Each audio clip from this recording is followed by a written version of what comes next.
हाय, आपके साथ मैं हूँ Surabhi Sharma. India TV YouTube channel subscribe करिए, बेल आइकन दबाएं। आप देख रहे हैं मुकाबला। नमस्कार, मैं हूं अजय कुमार। उत्तर प्रदेश चुनाव की धमक अभी से दिखाई देने लगी है। चुनाव के लिए नए नए राजनीतिक प्रयोग भी शुरू हो चुके हैं। गाजियाबाद में एक बुजुर्ग की पिटाई वाले वीडियो के मामले में एक के बाद एक तरह तरह के खुलासे भी होते जा रहे हैं। इससे यह मामला लगातार सुलझता और उलझता दोनों जा रहा है। लेकिन एक बात दिखाई दे रही है कि शायद ये पूरी तरीके से सोची समझी साजिश के तहत इस पूरे मामले को अंजाम दिया गया है। इस पूरे मामले में अब स्थानीय समाजवादी पार्टी के लीडर की भूमिका सामने आ रही है, जिसकी तस्वीर अखिलेश यादव के साथ सार्वजनिक है। तो क्या समाजवादी पार्टी का यह एक नया प्रयोग है? क्योंकि जिस तरह से बातें चल रही हैं, ऐसा लगता है कि दंगे फैलाने की एक बहुत बड़ी साजिश थी। कम से कम पुलिस तो यही मान रही है और स्थानीय विधायक भी यही मान रहे हैं, कृष्ण सिंह गुर्जर। या फिर बीजेपी की जांच के जरिए पॉलिटिकल फायदा उठाने की कोशिश कर रही है। आखिरकार उत्तर प्रदेश में सांप्रदायिक पार्टी कौन सी है, इसी पर करेंगे हम बड़ी चर्चा। लेकिन इससे पहले उत्तर प्रदेश के ADG law and order Prashant Kumar का बयान आपको दिखाते हैं, जिसमें उन्होंने कहा, या यूं कहें कि इशारा किया कि संवेदनशील इलाकों में माहौल खराब करने की कोशिश की गई है और सरकार को बदनाम करने की कोशिश भी हो रही है। पहला थी कि वो एनसीआर है और दूसरा वहाँ मिक्स्ड पॉपुलेशन का इलाका है। तो ऐसी जानबूझ के साजिश की जा रही थी कि स्थानीय पुलिस प्रशासन और अल्टीमेटली शासन की छवि खराब की जाए कि उत्तर प्रदेश में माहौल इस तरह का है। इस पे एफआईआर दर्ज की गई है और उसमें कार्रवाई की गई है, उचित धाराओं में की गई है। और ये नहीं कि कोई पहली बार ही ऐसा किया गया है। उत्तर प्रदेश में पिछले एक साल में लगभग 1107 ऐसे मामले हैं जो सांप्रदायिक सद्भाव या भ्रामक सूचनाएं सोशल मीडिया पर पोस्ट करने के कारण किए गए हैं।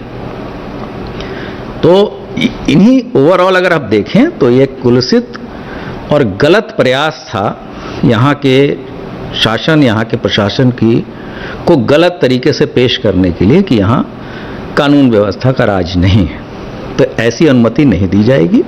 इसके कारण ही एफआईआर दर्ज करके सभी लोगों से पूछताछ की जा रही है और जो लोग भी इसमें इन्वॉल्व हैं, जो इस कॉन्स्पिरेसी में इन्वॉल्व हैं, उनके विरुद्ध हम लोग कठोर कार्रवाई करेंगे, जो कि विधिक होगी और न्यायिक तरीके से की जाएगी। आप देख रहे हैं मुकाबला, और मुकाबला में आज जो सबसे बड़ा सवाल आपके सामने हम रख रहे हैं, क्या एक वीडियो के वायरल करने के जरिए उत्तर प्रदेश, खास करके पश्चिमी उत्तर प्रदेश के कई हिस्सों में दंगे फैलाने की साजिश थी?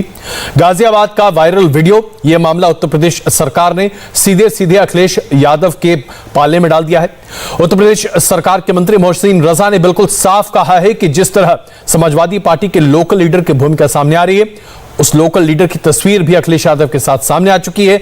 अखिलेश यादव को जवाब देना चाहिए कि क्या पश्चिमी उत्तर प्रदेश में समाजवादी पार्टी दंगे भड़काने की साजिश रच रही है? क्या यह दंगे का टूल किट है? देखिए, लोनी प्रकरण में साफ तौर पे धार्मिक उन्माद कौन फैला रहा है, कौन सांप्रदायिक सौहार्द खराब करना चाहता है, ये साफ हो गया है उम्मेद पहलवान के उस फेसबुक लाइव से।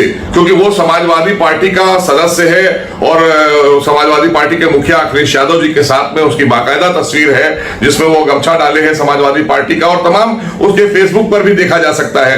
तो ये एक बहुत बड़ी साजिश का हिस्सा नजर आ रहा है। इसके लिए तो मुझे लगता है कि साफ तौर पर समाजवादी पार्टी को या उनके मुखिया को सामने आकर अपना स्टैंड साफ करना चाहिए कि आखिर इस साजिश के पीछे कौन लोग हैं। और अगर समाजवादी पार्टी का ये नेता इसने फेसबुक लाइव किया था तो ये धार्मिक उन्माद फैलाने के पीछे क्या मकसद है? कहीं कोई दूसरा मुजफ्फरनगर कांड कराने की साजिश तो नहीं है? क्योंकि चंद दिनों के बाद चुनाव है और चुनाव से पहले इस तरह की चीज आना ये बहुत गंभीर विषय है। हालांकि हमारी पुलिस इस पर पूरी तरीके से सतर्कता बरत रही है। काफी लोगों के खिलाफ उन्होंने एफआईआर करके उनको जेल में भी डाला हुआ है और लोग ढूंढे जा रहे हैं। ये उम्मेद पहलवान फरार है और ये समाजवादी पार्टी के सदस्य है, तो ये अपने आप में एक प्रश्न चिन्ह बनाता है। तो आपने अब देखा योगी सरकार की तरफ से इस पर सवाल उठाए जा रहे हैं। कहा जा रहा है कि अखिलेश यादव क्या मुजफ्फरनगर के दंगों की तरह एक और दंगों को सुनियोजित तरीके से अंजाम देने की कोशिश तो नहीं कर रहे। इस बीच में आपको नंद किशोर गुर्जर जो विधायक है लोनी के, उनके एक प्रेस विज्ञप्ति और बयान को पढ़कर बताऊं। श्री राहुल गांधी, असदुद्दीन ओवैसी, स्वरा भास्कर एवं अन्य राष्ट्रद्रोहियों ने साजिश के केवल हिंदुओं को दोषी बताते हुए ट्वीट किया, जिससे इस एक बड़ी अल्पसंख्यक आबादी के दृष्टिकोण से संवेदनशील लोनी समेत कई देश के हिस्सों में हिंदू मुस्लिम दंगे भड़काने की पूरी कोशिश है। यह एक षड्यंत्र है। ये स्थानीय विधायक नंद किशोर गुर्जर का बयान है। इस पूरे मसले पर हम चर्चा कर रहे हैं। हमारे साथ मुकाबला में मौजूद रहेंगे के शर्मा जी, जो कि भारतीय जनता पार्टी के प्रवक्ता हैं, सुनील यादव जी समाजवादी पार्टी की तरफ से हमारे साथ रहेंगे, विनोद बंसल जी वीएचपी से, सुरेंद्र सिंह राजपूत हमारे साथ रहेंगे कांग्रेस से, और सुरेंद्र भदौरिया जी बीएसपी से वरिष्ठ नेता हमारे साथ रहेंगे। आप सब हमारे साथ जुड़ेंगे बस इस छोटे से ब्रेक के बाद, और फिर शुरू करेंगे हम मुकाबला। आप देख रहे हैं मुकाबला, और इस मुकाबले में हमारे साथ हैं के शर्मा जो कि बीजेपी के प्रवक्ता हैं, सुनील यादव जी प्रवक्ता समाजवादी पार्टी, विनोद बंसल जी वीएचपी से, और सुरेंद्र राजपूत कांग्रेस के प्रवक्ता हमारे साथ मौजूद हैं। सबसे पहला सवाल सुनील यादव जी मैं आपसे पूछना चाहता हूं। अभी आपने सुना योगी आदित्यनाथ के मंत्री स्पष्ट तौर से इंडिया टीवी से बात करते हुए उन्होंने कहा कि सांप्रदायिक दंगे भड़काने की कोशिश है लोनी में, और ठीक वैसे ही जैसे मुजफ्फरनगर के दंगे भड़काने की कोशिश की गई थी, दंगे भड़के थे जिसका राजनीतिक फायदा उठाया गया था। देखिए अजय जी, मैं एक चीज कहूंगा कि पता नहीं बीजेपी को क्या हो गया, झूठ के अलावा कुछ वो लोग बोल ही नहीं पाते हैं। हम कह रहे हैं कि अगर दंगे होते हैं तो फायदा किसको है? दंगों में कभी भी समाजवादी पार्टी का क्या फायदा होगा? नुकसान ही नुकसान है। दंगे वाली पार्टी तो भारतीय जनता पार्टी है। और आप जब उत्तर प्रदेश में 4 साल से अधिक की सरकार में एक भी काम गिनाने की स्थिति में नहीं अजय जी, मैं आपके इस कार्यक्रम में मैं कह सकता हूं कि बीजेपी का प्रवक्ता या बीजेपी का समर्थक कोई भी बता दे, योगी आदित्यनाथ जी ने जिस दिन से शपथ ली और आज तक कौन सा काम शुरू किया और खत्म कर दिया? एक काम, 2 की तो छोड़ दीजिए। उत्तर प्रदेश में पंचायत चुनाव हुए, पंचायत चुनाव में जो इन्होंने पिछड़ों को, दलितों को, गरीबों को, किसानों को, बेरोजगारों को जो सपने दिखाए थे वो सब तो चूर हो गए, सबने जवाब दे दिया। अब जो भारतीय जनता पार्टी जिस सोशल मीडिया के माध्यम से, ट्विटर के माध्यम से सरकार में आई थी, अब वही एक प्लेटफॉर्म है जहां लोग सवाल पूछ रहे हैं। बेरोजगार नौजवान पूछ रहे हैं कहां है नौकरी, किसान पूछ रहा है कहां हो गई, कैसे होगी हमारी आय 2 गुनी। तो हर सवाल जब प्लेटफॉर्म सोशल मीडिया पे पूछा जा रहा है, इससे पहले कि भारतीय जनता पार्टी के शर्मा जी आपका जवाब दें, मैं आपसे सिर्फ ये पूछना चाहता हूं, क्या आपको लगता है कि पूरी की पुलिस की तफ्तीश बेकार है? क्योंकि पुलिस की तफ्तीश में इस बात का यह एंगल प्रमुख तरीके से सामने आ रहा है। उत्तर प्रदेश के लॉ एंड ऑर्डर के डीजी ने इंडिया टीवी से कहा है देखिए कि इसमें सांप्रदायिक हिंसा फैलाने की कोशिश हो सकती है, इसे एक अलग साजिश के तहत देखा जा रहा है। अजय जी, मैं बड़ी जिम्मेदारी के साथ कह सकता हूं कि पुलिस को निष्पक्ष होकर के जांच करनी चाहिए और जो दोषी है उसके खिलाफ कार्रवाई करनी चाहिए। लेकिन उत्तर प्रदेश की पुलिस को पता नहीं क्या हो गया। अभी हमने देखा प्रतापगढ़ में एक पत्रकार की एक शराब माफिया ने हत्या करा दी, पुलिस ने कह दिया कि यह सुसाइड है। तो अगर पुलिस केवल बीजेपी के हिसाब से चलेगी तब तो उत्तर प्रदेश का वैसे ही बंटाधार हो गया। आगे क्या होगा? हाँ, अब पुलिस के जरिए जरूर चुनाव जीतना चाहते हैं, पुलिस के जरिए ये यानी आप पूरे के पूरे सिस्टम को शक के घेरे में खड़ा कर रहे हैं। के शर्मा जी जवाब दें इसका। पे बात करिए, के शर्मा जी जवाब दें इसका प्लीज। पर बात करिए, आइए। ठीक है सुनील जी, अभी हम जिस मुद्दे पर हैं उसी पर रहेंगे। के शर्मा जी आपका जवाब दे रहे हैं। के जी प्लीज। अजय जी, मुझे आश्चर्य हुआ, ये सुनील यादव जी जो समाजवादी पार्टी के प्रवक्ता है, आपने जो भी प्रश्न पूछा उस एक भी प्रश्न का उत्तर नहीं दिया, क्योंकि इनका मुखौटा निकल चुका है, ये बेनकाब हो चुके हैं। इधर उधर ये 50 बातें कर रहे हैं, उपलब्धि बताओ, ये बताओ, वो बताओ, और इस बात को कि जो षड्यंत्र इन्होंने रचा था इनकी पार्टी के लोगों ने, जो इनके पार्टी का कार्यकर्ता उमेद पहलवान ने एक फर्जी जो है इंटरव्यू लेके और जय श्री राम बुलवाने की बात कहलवा के दंगा फैलाने की कोशिश कर रहा था, उसको उत्तर प्रदेश की पुलिस ने तत्परता से जांच करके पकड़ लिया और उसको किसी तरह समाप्त किया है। उस पर एक शब्द नहीं बोल रहे, उस पर इनकी मुंह बंद है। यही समाजवादी पार्टी, जो सांप्रदायिक पार्टी जिसको मैं बोलता हूं, दंगे भड़काना, लोगों की भावना उन्माद को बढ़ाना, लोगों में भ्रम फैलाना, यही समाजवादी पार्टी का कृत्य रहा है। और ये कह रहे हैं अरे ये तो गुंडों की पार्टी कहलाते हैं। ये हम नहीं कहते अजय जी, पूरे उत्तर प्रदेश, क्या आज से पहले भी जब इनकी सरकार थी, लोग गुंडों की ही तो पार्टी कहते थे इनको, और क्या इनका नाम है। तो सच्चाई यह है कि आज जो मेन मुद्दा है कि उस क्षेत्र में इस तरह का उन्माद फैला के, वहां लोगों की भावनाओं को भड़का के, एक घिनौना षड्यंत्र रच के, जो यहां ये लोग उत्तर प्रदेश में दंगा कराना चाहते हैं जी, इनके समय की घटना है दंगा। तो ये दंगा कराने के तो माहिर लोग हैं। चलिए, तो उसका आज उसका जो मुख्य वो जो घटना बेनकाब हुई है अजय जी, उससे ये शर्मसार हैं, लेकिन अब इनको सामना करना पड़ रहा है।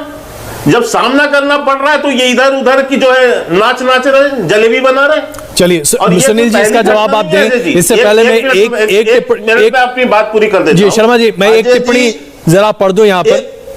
हाँ, एक टिप्पणी पढ़ दूं। ये उन पहलवान साहब की टिप्पणी है। एक मुसलमान बुजुर्ग की दाढ़ी काटने का मामला है, ये हमारी सुन्नत पर हमला है, इसके खिलाफ आवाज उठाएंगे, भले हमें कोई गिरफ्तार कर ले।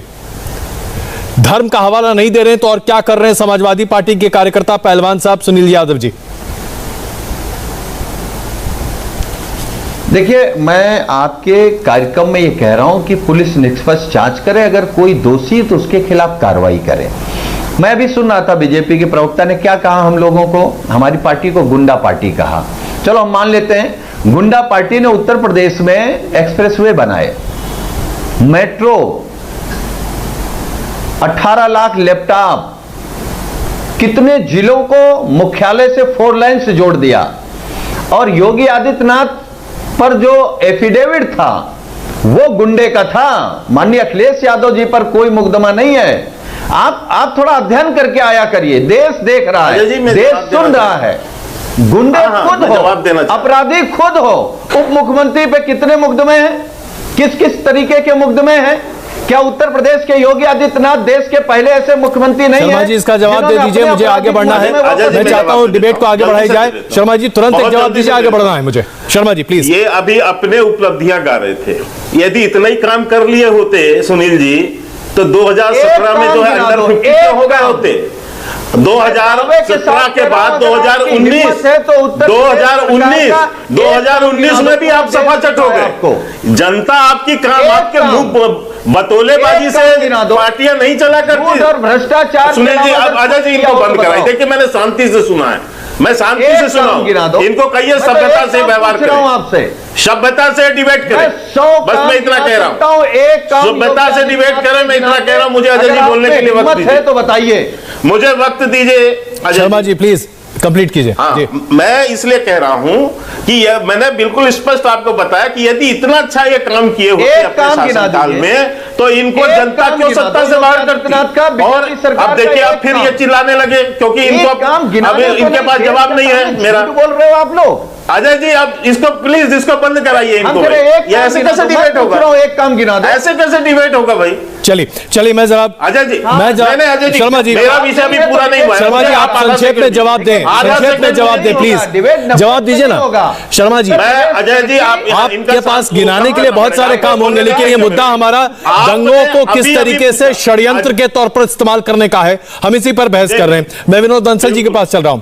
विनोद बंसल जी, एक मिनट, मैं अपनी बात पूरी कर दूं बस। अच्छा जल्दी कीजिए प्लीज, मेरे पास वक्त थोड़ा कम है सर जी। आप इन्होंने पूछा, अभी आपने पूछा कि ऋषित पहलवान जो है उसने ये ट्वीट किया है, उसका ये जवाब नहीं दे पा रहे, उसका इनके पास कोई जवाब नहीं है। और ये कह रहे हैं तो ये हारे क्यों, 2017 क्यों हारे, 2019 क्यों हारे? इसीलिए क्योंकि ये केवल झूठ बोलते रहे हैं और जनता ने इनके झूठ को पकड़ा और इस षड्यंत्र में भी इनको बेनकाब किया है। और ये भूल जाए कि इनको उत्तर प्रदेश में कोई जगह मिलने वाली।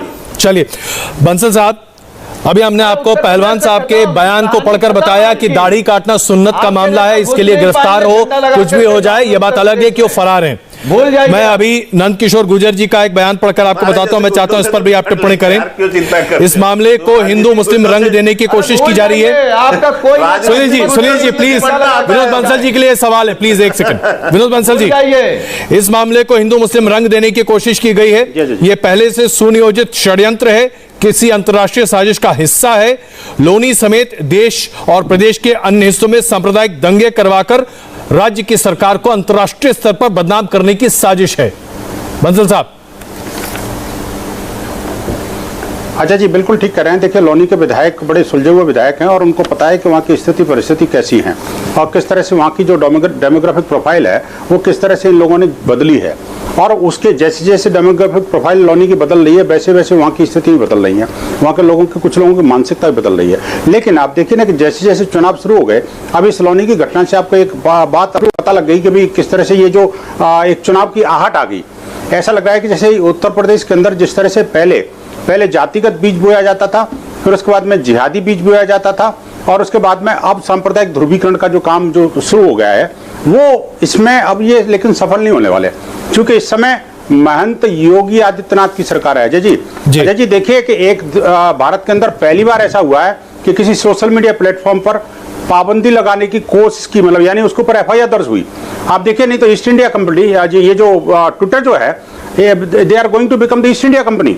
ईस्ट इंडिया कंपनी ने कैसे पैर पसारे थे? ऐसे ही आया ना जी, व्यापार के लिए आया था, उसके बाद में भारत पर कब्जा कर लिया उसने।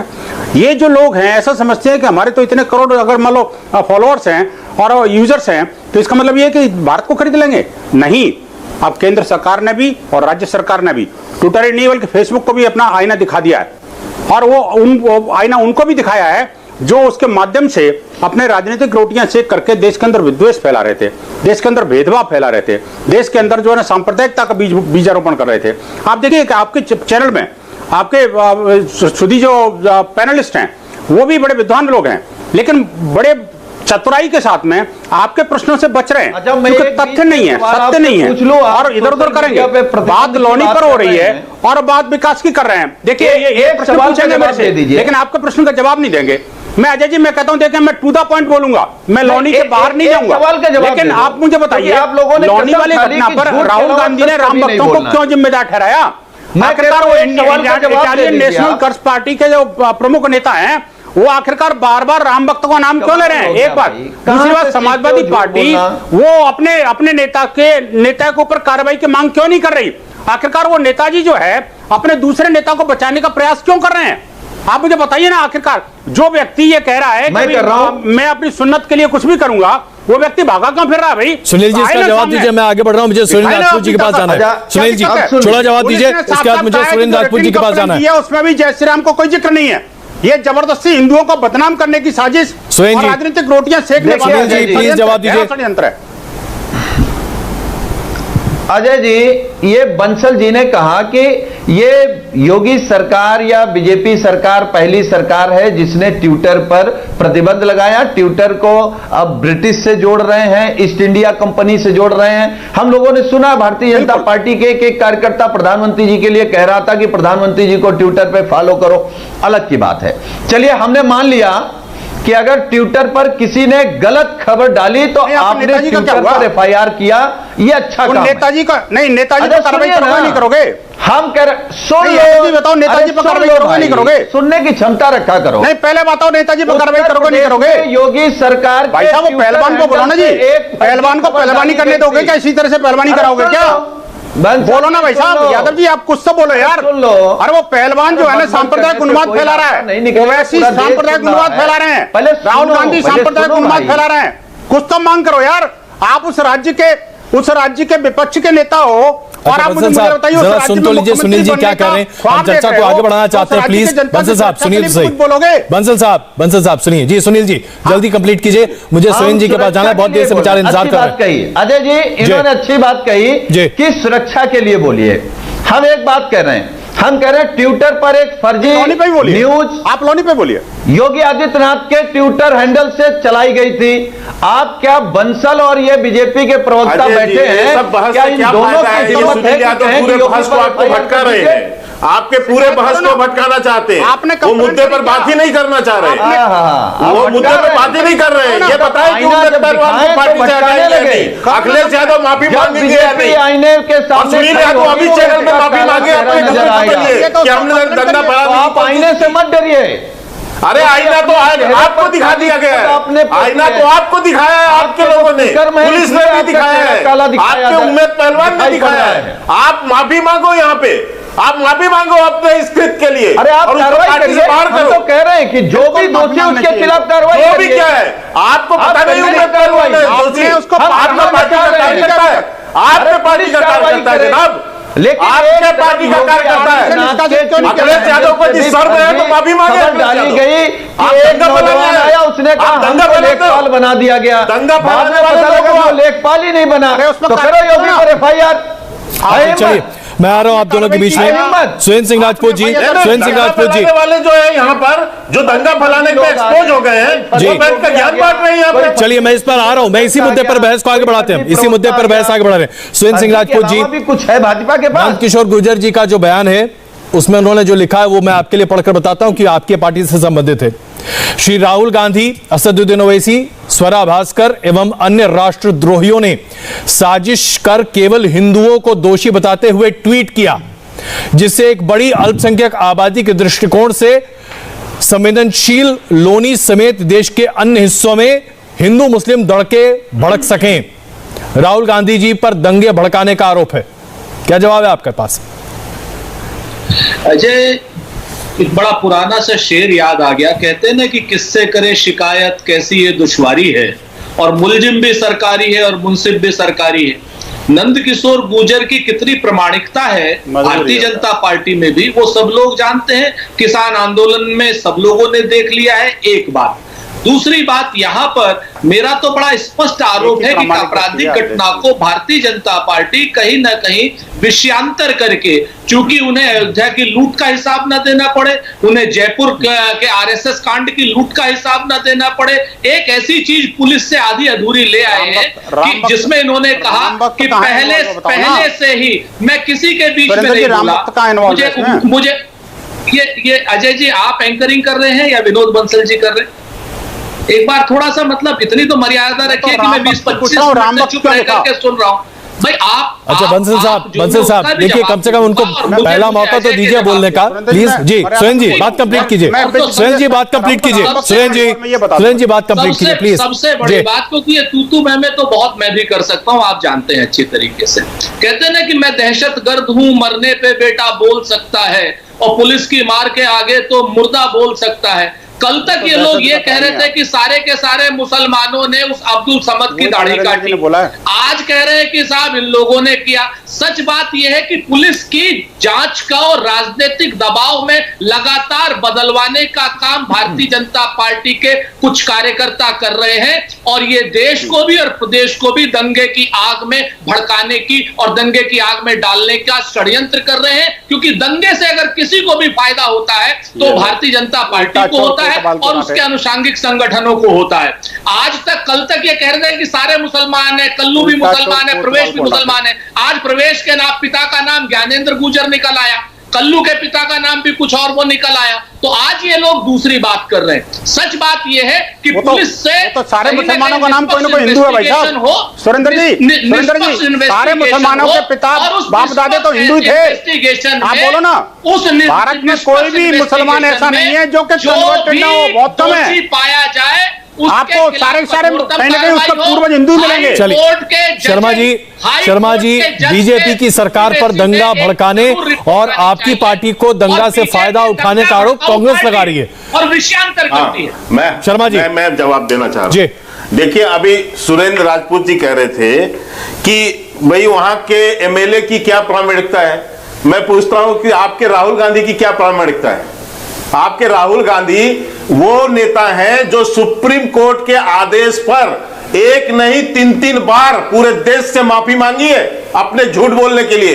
पूरे 70 साल के राजनीति इतिहास में पहला कोई पार्टी का राष्ट्रीय अध्यक्ष होगा जो सुप्रीम कोर्ट के कहने पर जिसको माफी मांगना पड़ा होगा। तो उस आदमी की प्रामाणिकता की बात पूछ रहे हो आप, राहुल गांधी की?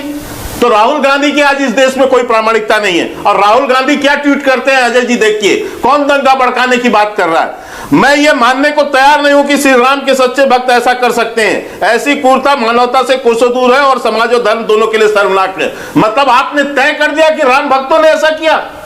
ये आप जानबूझकर हिंदुओं को बदनाम करने के लिए और राम भक्तों को बदनाम करने के लिए आपने ये ट्वीट किया। तो इससे स्पष्ट है कि इन्होंने एक वर्ग विशेष को जो है उसकी तुष्टीकरण के लिए इन्होंने बिना बुनियाद के राम भक्तों को बदनाम करने की कोशिश की। और अभी कांग्रेस के प्रवक्ता यहां झूठ कैसे बोल रहे हैं। आदिल कौन है, आरिफ कौन है, सद्दाम कौन है, ये सारे लोग उसके आरोपी नहीं है क्या?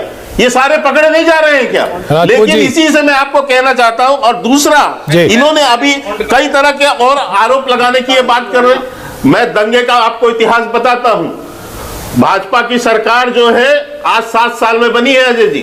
आप एक बहुत सीनियर पत्रकार हैं, आप जानते हैं कि कांग्रेस के शासनकाल में कितने जो है दंगे हुए हैं। बिहार से लेके महाराष्ट्र से लेके गुजरात से लेके देश का कोई कोना नहीं छोड़ा कांग्रेसियों ने। और इसी उत्तर प्रदेश, पश्चिमी उत्तर प्रदेश में इनके नेता खड़े होकर मस्जिदों के सामने गोलियां चलवाई इन लोगों ने। ये वो आज हमें सिखा रहे, दंगे का इतिहास बता रहे। 7 वर्षों के अंदर बताइए क्या दंगे हुए। तो ये इसका जवाब नहीं है इनके पास। इन्होंने केवल हिंदू मुस्लिम नहीं कराया, इन्होंने हिंदू सिखों का भी दंगा करवाया, सरेआम नरसंहार किया। 3,500 से ज्यादा सिखों का कत्लेआम कर दिया इन लोगों ने। ये वो पार्टी है, ये तो दंगों और लाशों की राजनीति करने वाली पार्टी। आज एक बात कहकर समाप्त कर रहा हूं अजय जी कि आज कैसे उन्माद फैलाया जाता है समझिए। आज वैक्सीन जैसे विषय पर भी कांग्रेस पार्टी का एक प्रवक्ता वो जो है आके ट्वीट करता है सोशल मीडिया का, और वो कहता है कि इसमें जो है गाय का बछड़ा मिला का वो रक्त मिलाया गया। ये लोगों को भड़काने की किसकी कार्रवाई देखिए इनकी। ये पहले इन्होंने मुस्लिम भाइयों को भड़काया, अब ये इन्होंने हिंदुओं को भड़का रहे हैं। ये लाश की राजनीति करने वाले लोग, ये भ्रम और उसकी राजनीति करने वाली कांग्रेस पार्टी, क्या किया इन्होंने वैक्सीन के साथ में। राजपूत जी जवाब दीजिए इसका, मुंह बंद हो जाएगा। सुनील जी के पास चलना है, अगला सवाल जवाब नहीं दे पाएंगे अब ये। सुनील राजपूत जी प्लीज। तीन बातें महत्वपूर्ण इन्होंने अभी के शर्मा जी ने कही कि राहुल गांधी जी ने सुप्रीम कोर्ट के कहने से सुप्रीम कोर्ट का गलत उद्धरण दिया था, उन्होंने माफी मांगी, कोई दिक्कत नहीं। हमने चौकीदार से प्रामाणिकता क्या बची? इतने बड़ा लीडर माफी मांग रहा है सुप्रीम कोर्ट के कहने पर, क्या प्रामाणिकता है उसकी? क्या प्रामाणिकता है? थोड़ा तो अरे क्या प्रामाणिकता? पहले अपने नेता का डिफेंड करने के पहले ये तो बताओ यार, वो झूठ कैसा, झूठा कैसा? तो हम झूठा बोले तो गलत क्या है? मैं आपको प्रामाणिकता ही बता रहा हूं। अब आप दूसरी बात सुन लीजिए। आज तक हिंदुस्तान के इतिहास में किसी प्रधानमंत्री की टिप्पणियों को लोकसभा और राज्यसभा की कार्रवाई से नहीं निकाला गया। सूर्पणखा वाली टिप्पणी को और बीके हरिप्रसाद वाली टिप्पणी को, प्रधानमंत्री जी की ऐसी निर्लज्ज टिप्पणी को निकाला गया है जो कभी जानकारियां कम है। एक बात, अरे भाई बीच में नहीं बोलिए, बीच में मत बोलो। मैं जो बताया तो प्रामाणिकता के साथ बता रहा हूं आपको, और आपको प्रमाण दिखाइए। तो दंगे सारे लोग जानते हैं कि आज तक इन लोगों ने दंगे के अलावा भारतीय जनता पार्टी ने किया क्या। मुजफ्फरनगर के दंगे से लेकर के और लोनी कटरा तक के दंगे को, सच बात यह है कि भारतीय जनता पार्टी के लोग प्रामाणिकता देते हैं। सिखों का संघार किसने किया? विदेश के लोग आए थे यहाँ। सुरेंद्र राजपूत जी आपके नेता जेल पर आज भी हैं। बीच में बोलोगे अजय, अब मुझे बीच में बोलना पड़ेगा क्योंकि अब मैं किसी की भी बहस के बीच में बोलूंगा, क्योंकि ये के शर्मा जी मान ही नहीं रहे। आप मुझे मत सिखाइए सुरेंद्र जी, आप झूठ बोलने के लिए नहीं है, झूठ बोलने के लिए नहीं है। आप जवाब दे दो, सिखों का दंगा किसने करवाया, सिखों का नरसंहार किसने करवाया, जवाब दीजिए। करने का काम करते हैं क्योंकि अरे चतराई तो आप कर रहे हैं, आपको आप जवाब क्यों नहीं दे पा रहे? मैं पूछ रहा हूँ जो 1984 का दंगा था, मैं तो एक उदाहरण आपके सामने रख रहा हूँ, दीजिए जवाब। किसने करवाया वो दंगा? कोई मुसलमान की राजीव गांधी ने करवाया वो दंगा। क्या गलत कहा? राजीव गांधी ने करवाया था वो दंगा। ये कहते हैं कि जब कोई बड़ा पेड़ गिरता है तो धरती हिलती है। मुख्यमंत्री के आप जो है सिखों का नरसंहार करने वाले लोग, करवाने वाले लोग, आप यहाँ शिक्षा दे रहे हैं दंगे के ऊपर। सलाहकार कहते हैं कि वहाँ कोई रेप नहीं हुआ, तब ये लोग चुप हो जाते हैं, इनके मुंह में दही जम जाती है। चलिए मैं आप दोनों के बीच में आ रहा हूँ, आप दोनों के बीच में आ रहा हूँ, मुद्दे पर वापस आते हैं। बंसल साहब, मैं अब्दुल समद सैफी का एक अभी ताजा बयान जो आया है वो पढ़कर बता रहा हूं और मैं चाहता हूं कि आप इस पर टिप्पणी करें। उन्होंने कहा है कि उनसे जानबूझकर जय श्री राम के नारे लगवाए गए। उत्तर प्रदेश के जो तमाम पुलिस के उन्होंने जो बयान है उसको खारिज किया है। उन्होंने कहा है कि मुझ पर हमला करने वाला कोई मुसलमान नहीं था, सभी लड़के गुर्जर थे, मेरे साथ बदतमीजी तरह तरह की गई। उसके बाद जो लिखा है वो मैं कह नहीं सकता, लेकिन ये तमाम बयान उनके हैं। ये बयान आज सुबह का ताजा उनका बयान है अब्दुल समद सैफी का, जिनके ऊपर इस तरह के हमले की बात कही जा रही है, जिनका वीडियो सर्कुलेट हो रहा है। क्या आपको लगता है कि उमेद पहलवान के बहकावे में यह नया बयान सामने आया है? बंसल साहब।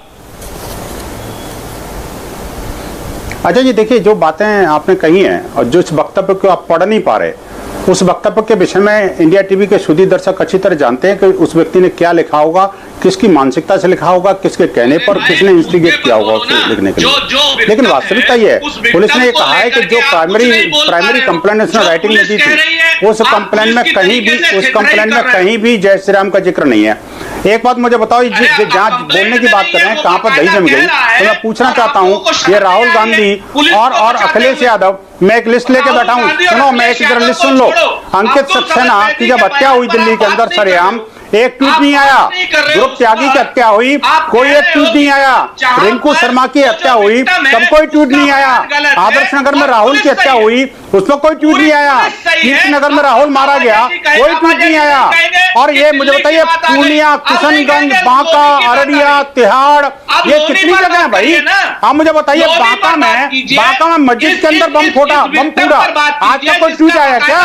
अररिया में बम फोड़ा, इस्लामिक जिहादी के झोले में रखा था वो बम, वो उसका कोई ट्वीट नहीं आई। आप मुझे बताइए, पूर्णिया के अंदर 300 मुसलमान जाकर के और वो दलित बस्ती पर हमला कर देते हैं, पूरी बस्ती को जला देते हैं और गर्भस्थ महिला का सिर फोड़ देते हैं और बच्चे को अपहरण कर लेते हैं। कोई नहीं बोलेगा भाई साहब, कोई नहीं बोलेगा। ये मीम भीम के सरगना जो है और ये सेकुलर ब्रिगेड के लीडर राम भक्तों को दोषी ठहराएंगे, राम जन्मभूमि को बदनाम करेंगे, राम भक्तों को बदनाम करेंगे, प्लीज आप दोनों के बीच में करेंगे। सुनील यादव जी, बंसल साहब प्लीज, बंसल साहब अपनी बात रखिए। सुनील यादव जी, मैंने जो सुनील उस पर जवाब देने की हिम्मत करे कोई? बिल्कुल, मैं सुनील यादव जी, देखिए इस पूरे मामले पर राजनीति तो बहुत हो रही है। अब इस पूरे मामले पर जिस तरह से अलग अलग बयान सामने आ रहे हैं, जिन सज्जन के ऊपर जो 72 साल के बुजुर्ग हैं जिनके ऊपर हमला हुआ, उनके बेटे तौफीक सैफी का बयान मैं पढ़कर बता रहा हूं। यह बयान बीते 24 घंटे में 2 बार बदला गया है। ठीक है, एक मिनट बंसल साहब प्लीज, बंसल साहब प्लीज, एक मिनट बंसल साहब प्लीज, बंसल साहब। अब उनका जो ताजा बयान है तौफीक सैफी का, वो ये कहते हैं कि मेरे पिताजी को जान से मारने की कोशिश की गई, लेकिन पुलिस, बंसल साहब प्लीज, बंसल साहब, इसको शर्म आनी चाहिए। बंसल साहब मुझे शो कंडक्ट करने दीजिए प्लीज, बंसल साहब प्लीज। ठीक है, प्लीज एक मिनट बंसल साहब। सुनील जी, इटालियन नेशनल कर्ज के प्रवक्ता को माफी मांगनी पड़ेगी। बंसल साहब प्लीज जरा 2 मिनट रुकिए साहब, 2 मिनट रुकिए, बहस को आगे बढ़ाएं। मेरे पिता को जान से मारने की कोशिश की गई, पुलिस ने धारा 307 दर्ज नहीं किया। हमले में शामिल सभी लड़कों को गिरफ्तार नहीं किया गया, चाहे वो लड़के हिंदू हो या मुसलमान, हर किसी को गिरफ्तार कीजिए जो वीडियो में मौजूद है। अब देखिए, हिंदू या मुसलमान, जितने लोग पुलिस की गिरफ्त में आ रहे हैं, 3 गिरफ्तार हो चुके हैं और बाकी 2 को गिरफ्तार पुलिस करने वाली है। जिस व्यक्ति के घर पर यह सब कुछ हुआ वो व्यक्ति हिंदू है, और जिसके बाकी उकसावे पर तमाम चीजें आई, जो पुलिस के पास बयान है, वो मुसलमान है, जिसमें 2 मुसलमान हैं। अब मुझे यह बताइए कि हिंदू मुसलमान कैसे हो गया? इसमें किस तरीके से सिर्फ एक हिंदू के आधार पर एक व्यक्ति को आप कह देते कि नहीं जी ये पूरा का पूरा मामला हिंदू आतंकवाद या हिंदुत्व का है? किस तरीके से कहा जा रहा है ये सब? नहीं, देखिए अजय जी, आपने बहुत अच्छा सवाल किया और मुझे लगता है कि मुझे 1 मिनट बोलने का मौका दे देंगे आप जी। देखिए, समाजवादी पार्टी केवल ये चाहती है कि उत्तर प्रदेश में अगर किसी के खिलाफ अन्याय हो, किसी का उत्पीड़न हो, वो कोई भी हो, वो सरकार जिम्मेदारी ले, क्योंकि कानून व्यवस्था संभालने की जिम्मेदारी सरकार की है। जो पुलिस ने कहा, शुरुआती दौर में पुलिस ने कहा कि ताबीज को लेकर के झगड़ा था, बाद में यह निकल के आया कि उनके घर ताबीज का काम होता ही नहीं है, वो तो बढ़ई का काम करते हैं। तो अब उनके बेटे ने जो बात कही है, हम वही बात तो कह रहे हैं कि सरकार और पुलिस दोनों निष्पक्ष होकर के जांच कराएं। क्या हिंदू क्या मुसलमान, कहां भारतीय जनता पार्टी उसमें सांप्रदायिकता ढूंढ रही है? अरे किसी को अगर पीटा गया है, मारा गया है, तो उसने हिंदू ने मारा या मुसलमान ने, कानून अपना काम करे, बात खत्म हो जाती है। तो उसमें कहां हिंदू मुसलमान आ गया? शर्मा जी इसका जवाब दे रहे हैं। शर्मा जी इसका जवाब दे रहे हैं। शर्मा जी प्लीज, इनके पास और कोई काम नहीं है। शर्मा जी, मैं इतनी देर से पूछ रहा हूं कि उत्तर प्रदेश में एक काम बता दो। काम के मुद्दे पर हम बाद में चर्चा करेंगे। अभी जो पुलिस कार्रवाई कर रही है उस पर शर्मा जी का जवाब है। शर्मा जी प्लीज। बस मैं जवाब दे देता हूं जी। ये अभी कह रहे थे कि साहब उसमें उसको सांप्रदायिक रूप से क्यों देख रहे हैं? हमने कहीं अजय जी सांप्रदायिक रूप से नहीं देखा। ये समाजवादी पार्टी क्या ऑफिशियल ट्विटर में पढ़ के बता रहा हूं। नफरत फैलाने वालों की सरकार में एक बार फिर से मानवता और सद्भावना तार तार शर्मनाक कर दी। गाजियाबाद के बुजुर्ग को बंधक बनाकर ये विचलित घटना, ये कौन कह रहा है? ये समाजवादी पार्टी का ट्वीट है। ये पहले से ही मान रहे कि नफरत फैलाने की कोशिश है और ये करना, मतलब इन्होंने सांप्रदायिक पहले ही बना दिया था। अब इसकी दूसरी बात में बताता हूं, ये कह रहे हैं आप जो बयान बता रहे हैं अजय जी, वो बयान आपने बताया कि सुबह उनका ताजा बयान ये है और बाद में वो अपने बयान से पलट गए। ये उनके बेटे की बात कर रहे हैं। मैं कह रहा हूं जो मेन कल्पिट है, मेन जो कल्पिट है अब्दुल समद, वो कहां है? बेटियां वो कहां है? वो क्यों फरार रहे? वो मुझे एक चीज बताइए कि वो जो जिसके साथ मारपीट का वाकया हुआ वो क्यों घर से फरार है? उसका बेटा कह रहा है कि हमें पता ही नहीं कि मेरे पिता कहां चले गए। और उमेद पहलवान क्यों फरार है जिसके ऊपर ये मामला है? तो ये समाजवादी पार्टी की जिम्मेदारी है या नहीं कि अपनी पार्टी के कार्यकर्ता को वापस बुलाए? अब्दुल समद जो अपने इसके बाद पीड़ित है वो क्यों घर से भाग गए? किसने भगाया उसको? कौन भगा के ले गया है अपने साथ? तो उसका जवाब उनका बेटा ये जवाब नहीं दे रहा है। उसका बेटा जो है कि वो कह रहा है हमें तो सुनील जी, सुनील जी ये सवाल तो बहुत वाजिब है। ये सुनील यादव जी ये सवाल इसलिए आपके लिए बहुत वाजिब है। बिल्कुल शर्मा जी, एक मिनट शर्मा जी, एक ताजा जानकारी मैं दे रहा हूँ, एक ताजा जानकारी दे रहा हूँ, जरा सुनिए। सुनील यादव जी आपके लिए बड़ा महत्वपूर्ण है। फेसबुक लाइव करते हुए अभी उमेद पहलवान ने कहा है, फेसबुक लाइव कर रहे पुलिस के सामने नहीं आ रहे, फेसबुक लाइव करके उन्होंने कहा है कि समद की मदद करना क्या मेरे लिए जुर्म है? मैंने एक 72 साल के बुजुर्ग को जो मेरे पास पहुंचे, मैंने उनको थाना भिजवाया, मेरे फेसबुक लाइव के बाद उनका एफआईआर दर्ज हुआ। क्या ये अपराध है? अगर ये अपराध है तो ऐसा अपराध मैं बार बार करूंगा। आप फेसबुक लाइव कर सकते हैं लेकिन आप पुलिस के सामने नहीं आ सकते, ये क्या मतलब है साहब? देखिए आपकी पार्टी के हैं ना, जरा बताइए सुनील साहब, इसमें उनको सामने आकर गिरफ्तार होना चाहिए कि नहीं? लाइव में क्या आपत्तिजनक बात कही वो हमको बताइए। मैंने आपत्तिजनक बात नहीं कही, मैं ये कह रहा हूं आप फेसबुक लाइव करेंगे, पुलिस के सामने कोऑपरेट नहीं करेंगे। हमने तो कहा कि अगर उस व्यक्ति की गलती है तो पुलिस कार्रवाई करे। आप क्यों नहीं कार्रवाई करोगे? तो स्वीकार कर रहे हैं। आप क्यों नहीं कार्रवाई करोगे? तो आपका कार्रवाई करोगे, उसको निकालो ना बाहर। मतलब पुलिस का काम हम कार्रवाई नहीं करोगे। अगर पुलिस का काम हम दंगा फैलाने के लिए काम सौंपते हैं और फिर आप कहते हैं कि जो है उस पर हम कार्रवाई नहीं करेंगे। आप जैसे झूठों को सबको जेल में डाल देता, लेकिन क्योंकि पुलिस को काम करना है तो पुलिस को करने दो। भैया ये धमका किसको रहे हो यार? धमका किसको रहे हो? इसीलिए मैंने गुंडा पार्टी कहा था। धमका किसको रहे हो आप? हाँ, लेकिन गुंडा पार्टी के सामने एक भी काम गिनाने की हैसियत नहीं पूरी भाजपा। नहीं, इसीलिए मैं कह रहा हूँ कि धमकाओ मत सुनील यादव, धमकाओ मत। एक काम गिनाने की हैसियत नहीं है पूरी भाजपा की। ये मत समझो। अगर आपको नहीं पता तो योगी जी को फोन कर लो, लेकिन जवाब नहीं है आपके पास। महाराज आप अपने पार्टी के उस कार्यकर्ता को बाहर कब निकालोगे? माफी कब मांगोगे इस देश से? फोन करके प्रदेश की जनता से माफी कब मांगोगे? ये बताओ। मैं आप सबके बीच में आता हूं। हमारी बहस का वक्त इतना ही था हमारे पास, बहस का वक्त हमारे पास इतना ही था। आप सबका धन्यवाद इस चर्चा में शामिल होने के लिए। इसमें कोई शक नहीं है कि इस मामले में कई परतें हैं, कई बार बयान दिए जा रहे हैं, बयान बदले भी जा रहे हैं। जाहिर सी बात है बयान के बदलने का मतलब सीधा यह है कि राजनीति हो रही है और इस राजनीति का फायदा हर कोई उठाना चाह रहा है। पुलिस अपनी जांच में बहुत तटस्थ है, स्पष्ट तौर से कह रही है कि दंगे फैलाने की कोशिश की जा रही है और इस पूरे मामले को सांप्रदायिक रंग देकर इसका राजनीतिक फायदा उठाने की कोशिश भी की जा रही है। एक बहुत बड़ी साजिश अगर पुलिस मानती है तो जरूर इसके पीछे तथ्य होंगे, पुलिस उन तथ्यों को लेकर सामने जरूर आएगी। गाजियाबाद की घटना के पास ही ये सवाल भी उठते हैं जो हमने अभी आपके सामने प्रस्तुत किए, इसमें से कई और बाकी सवाल भी हैं। क्या ये एक सोची समझी साजिश का एक हिस्सा है? हाय, आई एम सुरभि शर्मा। खबरों से अपडेट रहने के लिए India TV YouTube channel subscribe करिए, साथ में बेल आइकन जरूर दबाएं। जुड़े रहें इंडिया टीवी के साथ।